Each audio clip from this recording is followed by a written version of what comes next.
UP के जौनपुर में एक दिल दहला देने वाली घटना दिवाली से ठीक 1-2 दिन पहले ही घटी थी।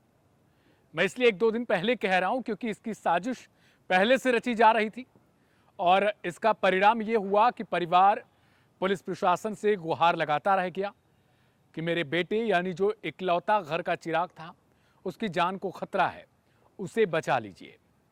लेकिन पुलिस ने शायद एक नहीं सुनी और समय पर कोई एक्शन लिया होता तो जो गला कट गया, जो मैंने खबर आपसे कुछ ही दिन पहले शेयर की थी और आपने उस पर खूब सारा प्यार दिया था। आप सभी के जो कमेंट्स थे वो जाहिर सी बात है उस रिएक्शन के हिसाब से थे जैसी घटना थी।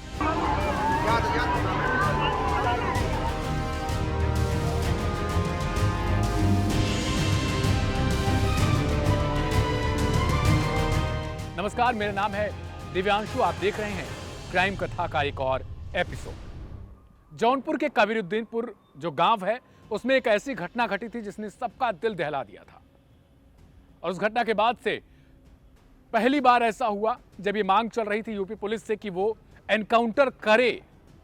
अभी तक आपने सुना होगा एनकाउंटर को लेकर सवाल खड़े किए जा रहे थे, लेकिन इस घटना में मांग हो रही थी कि ऐसे आरोपियों का एनकाउंटर होना चाहिए, ऐसे हत्यारों को गोली जरूर लगनी चाहिए पुलिस की, लेकिन वो नहीं हुआ।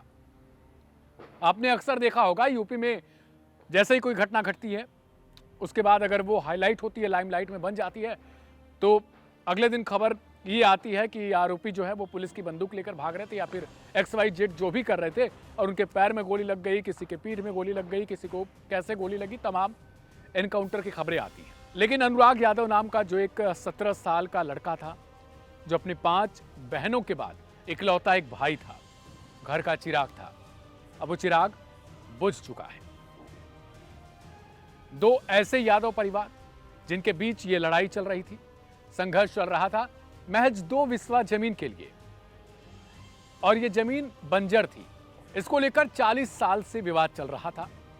हर बार कोर्ट के चक्कर काटने पड़ते थे, पुलिस प्रशासन के पास जाना पड़ता था कि झगड़ा हो रहा है, मारपीट हो रही है, हमारे घर पे मेरा एक ही बेटा है और उसको बार बार जान से मारने की धमकी दी जा रही है। अगला जो मुख्य आरोपी है रमेश यादव, इसी को हत्यारा बताया जा रहा है। आज हम इससे एक जुड़ा हुआ एक वीडियो भी आपको दिखाएंगे जो इस घटना के महज चंद घंटों या मिनटों पहले का है। सोशल मीडिया X प्लेटफॉर्म पर यह वीडियो वायरल हो रहा है। यह वीडियो ठीक मेरे साइड में आप देख पा रहे होंगे और इस वीडियो में जो देख रहे हैं आप, ये वही आरोपी बताया जा रहा है जिसके हाथ में एक पिस्टल है। इसी तमंचे से वो पहले गोली मारना चाहता है जो अब इस दुनिया में नहीं रहा, अनुराग यादव को। अगल बगल के लोग आते हैं, यानी जो पड़ोसी रहते हैं, वो उसको समझाते हैं, हो अल्लाह मस्ता है, और आखिरकार वो अपने इस काम को अंजाम नहीं दे पाता। अब वो अगली रणनीति बनाता है। अगले ही पल जैसे कुछ और झगड़ा बढ़ता है, विवाद बढ़ता है, उसके बाद वो ये धमकी भी देकर जाता है कि तुझे जान से मार दूंगा मैं। परिवार थाने जाता है, दारोगा जी से गुहार लगाता है, थानाध्यक्ष से गुहार लगाता है, वहां तमाम जो सिपाही थे सबसे गुहार लगाता है कि भाई मेरे एक इकलौता बेटा है, उसे बचा लो। उनका लड़का भी होनहार था। अनुराग यादव को मैंने पहले ही बताया ताइक्वांडो का खिलाड़ी था, लेकिन आमतौर पर पुलिस प्रशासन अगर समय पर ध्यान दे तो शायद 100 में से 60 से 70% ऐसी घटनाएं हो जाएंगी जिनको काबू कर लिया जाएगा। ये सबको मालूम है कि पुलिस सबकी सुरक्षा नहीं कर सकती, लेकिन जिनकी कर सकती है उन्हीं पर लापरवाही की जाती है। अब आप सोचिए कि जब परिवार लौटता है, और मैंने तो कई ऐसे स्थानीय यूट्यूब चैनल हैं जिस पे जो नहीं रहा इस दुनिया में अनुराग यादव, उसकी बहनें ये आरोप लगा रही हैं कि थाने में जो पुलिस वाले थे उन्होंने कहा कि इसमें 1-2 खून तो होगा। अब आप सोचिए, एक परिवार जो जाता है, न्याय की गुहार लगाता है, अपने बेटे को बचाने की गुहार लगाता है, उसमें यह कहा जा रहा है कि 1-2 खून होगा, तभी यह मामला सुलझेगा। जो गरीब है, यानी जो अनुराग यादव का परिवार था, उसे पुलिस वाले भी दबा रहे हैं। ये आरोप उसकी बहन लगा रही है। और दूसरी तरफ जो आरोपी पक्ष है उसमें एक व्यक्ति दारोगा है। अब आप इसी बात से समझ जाइए कि पुलिस कितनी निष्पक्ष रही होगी। एक दारोगा है और जो पिता था आरोपी का वो रिटायर्ड BCCL एक जो कंपनी है उसका एक्स कर्मचारी है। पैसा खूब था, पैसे की गर्मी भी थी, और यूपी के आमतौर पे जो अब गांव हो चुके हैं वो इसी तरीके के हो चुके हैं, जहां जमीन के लफड़े बहुत ज्यादा हैं और ना शासन इसमें कुछ कर सकता है ना प्रशासन, क्योंकि वो जो एक कहते हैं ना पृथ्वी गोल है, उसी तरीके से सब एक दूसरे से बंधे हुए हैं और हर जगह वही खर्ची का खेल चलता है।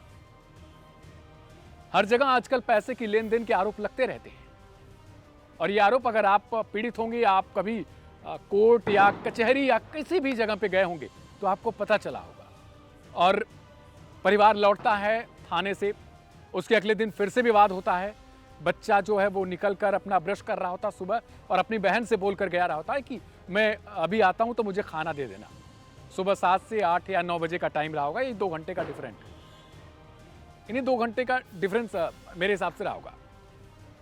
और वो मंजन कर रहा होता, ब्रश कर रहा होता, या फिर गांव में दातुन भी बोलते हैं।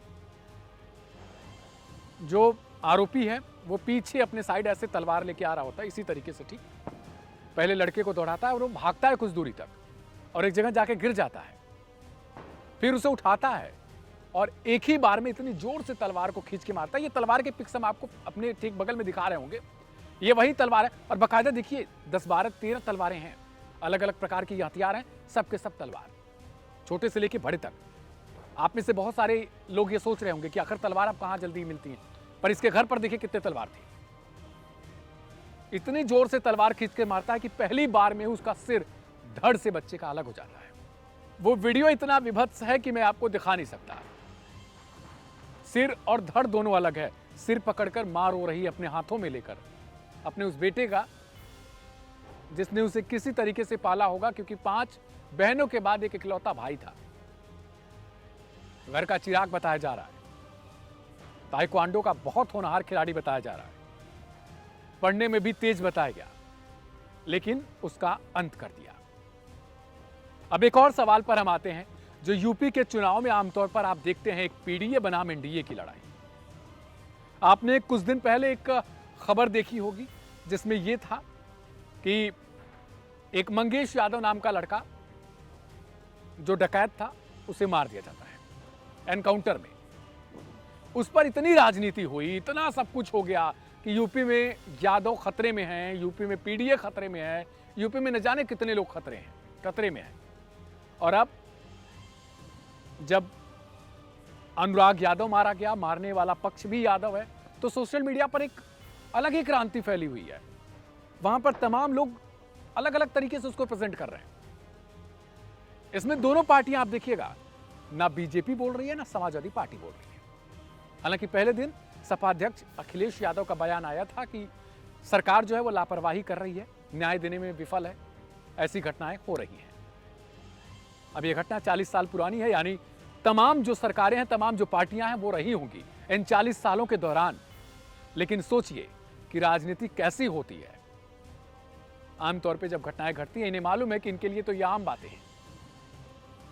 अब न सत्ताधारी पार्टी आ रही है न्याय दिलाने, न कोई और। मुख्य आरोपी रमेश यादव पकड़ा जा चुका है, लेकिन लोग सोच रहे थे कि एनकाउंटर होगा उसका।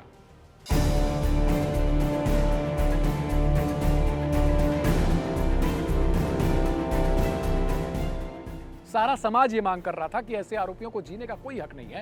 हालांकि सभी को दंड देने का काम न्यायालय का है, लेकिन बहुत सेफ, बहुत अच्छे तरीके से पकड़ा गया है।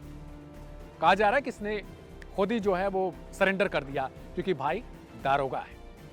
जब घर में ही कोई पुलिस वाला हो, कहते हैं सैया भाई कोतवाल, तो अब डर काहे का। तो ठीक वैसा ही कुछ चल रहा है। घर में पैसा भी है, तो कितनी निष्पक्ष कार्रवाई होगी, ये अपने आप में बड़ा सवाल है। अब जिस परिवार ने अपना चिराग खो दिया, उस परिवार के लिए क्या न्याय मिलेगा, कब तक मिलेगा, कितने सालों बाद मिलेगा, यह भी सवाल है। बहरहाल अब इतना आप समझ के चलें कि जो समाज है हमारा, वो राजनीति के कारण इतना दूषित हो चुका है कि अगर गलती से कोई ब्राह्मण कहीं मारा गया, किसी भी तरीके से मारा गया, तो यूपी में ब्राह्मण खतरे में, देश में ब्राह्मण खतरे में। कोई क्षत्रिय या ठाकुर मारा गया तो देश में क्षत्रिय या ठाकुर खतरे में हो जाएंगे। कोई यादव मारा गया तो यादव खतरे में, कोई अदर कास्ट का मारा गया तो वो खतरे में, यानी हिंदू मारा गया तो हिंदू खतरे में, मुस्लिम मारा गया तो मुस्लिम खतरे में। लेकिन राजनीति कभी खतरे में नहीं बताई जाती, यही सच है।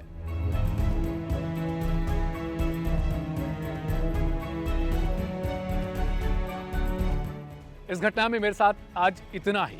अगले एपिसोड में फिर मिलेंगे। तमाम सारी घटनाओं, खबरों से जुड़े रहने के लिए सब्सक्राइब करें लाइव हिंदुस्तान। नमस्कार।